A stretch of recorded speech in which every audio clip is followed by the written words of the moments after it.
Redpills was today? Uh, What time did we leave? 1:15? I've got a lot of slides and not enough time to get through them all, so I'm just gonna like speed through these, and if anyone wants to hang out after class and talk about it, like we can do that. So my presentation is titled Irreplaceable. It's about replacement migration, a United Nations policy. Essentially what's happening in the United States, Europe, South Korea, Japan, and a few other places, the population is decreasing due to a low birth rate, and this is going to potentially cause a lot of economic problems for these countries, because 30 to 50 years from now, depending on which country you're talking about, there's going to be too many old people and not enough young people working and paying taxes into the Social Security to offset the costs of these old people. And the United Nations has a really simple solution. We just take these decreasing populations in the first world and replace them with the booming populations of the third world. Because like places like Africa, South and Central America, India, their populations are exploding while these populations are shrinking. So you just move people to where, you know, they need to be moved. Issue with this is we're importing people to do a bunch of jobs that aren't going to be here when we need them to be here.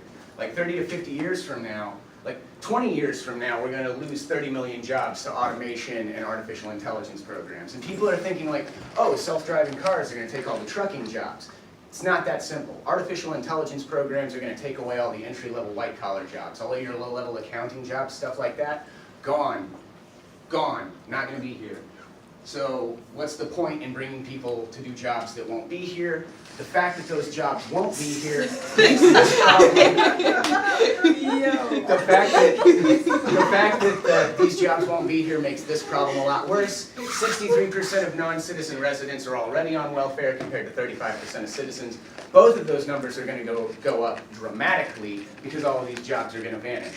So these people are already increasing costs, not offsetting them. And their jobs that they're being imported to do are going to be gone. So this is pretty pointless. And then there are the cultural costs, and this is where y'all are going to start to hate me.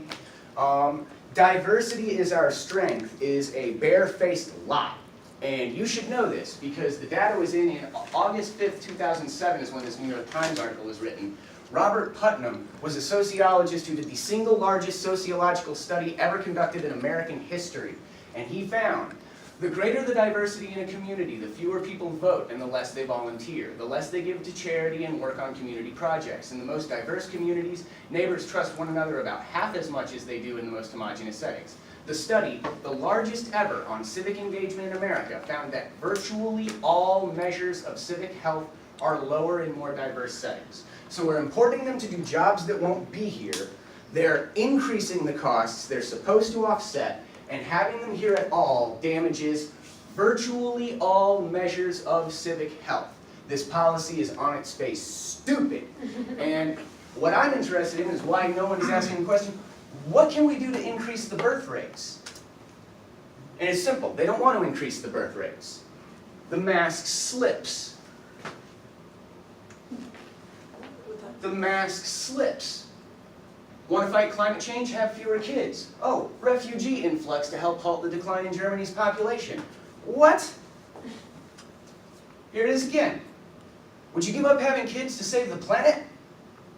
Oh, no, you're not having kids, so we need to import all these people. Wait, what? That doesn't even make sense. What? Could antenatal propaganda be connected to the falling birth rates? Does the fact that people in these countries are inundated constantly with the message that you have to not have kids in order to save the planet, could that maybe be contributing to why the birth rates are so low? After that, we've got this, economic factors, and here's where we start to get asking scary questions. The United Nations defines genocide as deliberately inflicting on the group conditions of life calculated to bring about its physical destruction in whole or in part. This definition raises a number of questions. The one that I want to focus on is, does being inundated with antenatal propaganda, as well as priced out of parenthood through economic means, does that count as conditions of life calculated to bring about group destruction? And also, if the end result is the reduction or elimination of that group, should it really matter if it's deliberate or not? All right? If the end result is all of the people in Japan die out and are gone forever and replaced by people from India who are not practicing Shinto, not rolling sushi rolls, is it still Japan? Is this something that we should be okay with happening? All right, and this is where it's just a conspiracy theory. It's just a conspiracy theory. You're just a racist, neon-Yahtzee, white supremacist where you're spreading a racist white replacement myth. Well, guess what? I don't care if you call me racist.